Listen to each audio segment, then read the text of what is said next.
د دولت جوړونکي ټیم مشر ولسمشر محمد اشرف غني ننګرهار کې په خپل کمپایني غونډه کې ولسونو سره ژمنه وکړه چې له د وروسته به 02 کې ته په خپل سری عملیات نه کوي. نوموړي ویل ننګرهار ته د کمپاین لپاره نه بلکې د فاتحې لپاره راغلی او ټول د ننګرهار ولسونو ته د تسلیت مراتب وړاندې کړل.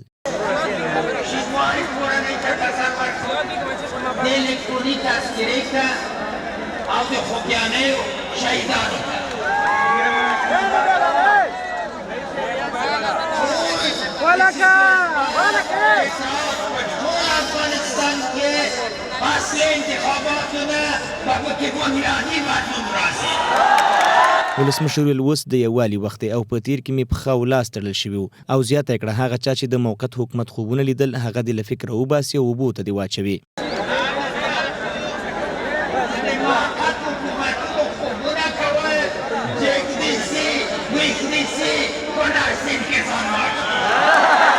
ولسمشر محمد اشرف غني ویل دا ځلې ټیم تصمیم جوړونکی دی نه تقسیم کوونکی. هغه د ختیځو ولسونو غوښتنه وکړه چې د ولسواکۍ لپاره د هر کلي په لاس کې راکړي.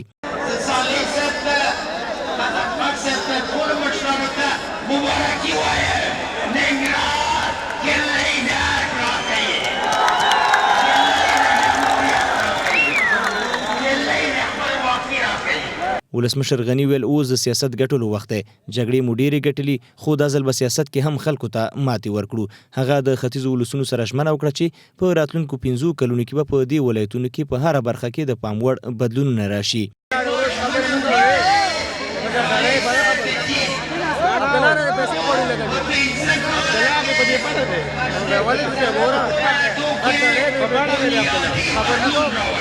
ولسمشر محمد اشرف غني یو ځل بیا ټینګار وکړ چې سوله به راځي خو با عزته سوله ځکه چې سوله د ټولو افغانانو غوښتنه ده او موږ هم ورته چمتو یو.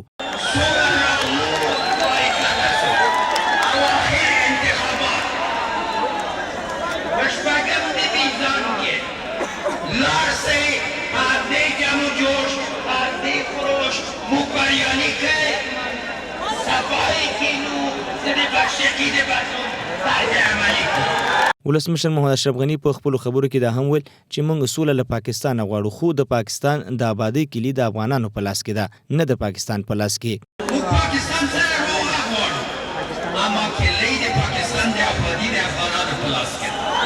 د یادونې وړ ده چې د دولت جوړونکي ټیم مشر محمد اشرف غني په تیره دوره کې هم ډېرې ژمنې کړي چې ځینې پوره شوي او ځینې لا هم د کاغذ پر مخ پاتې دي چې په خپلو کمپایني غونډو کې له ولس د پاتې ژمنو د پوره کولو په منظور له ولسونو څخه د ټاکنو په ورځ د رایې غوښتنه کوي.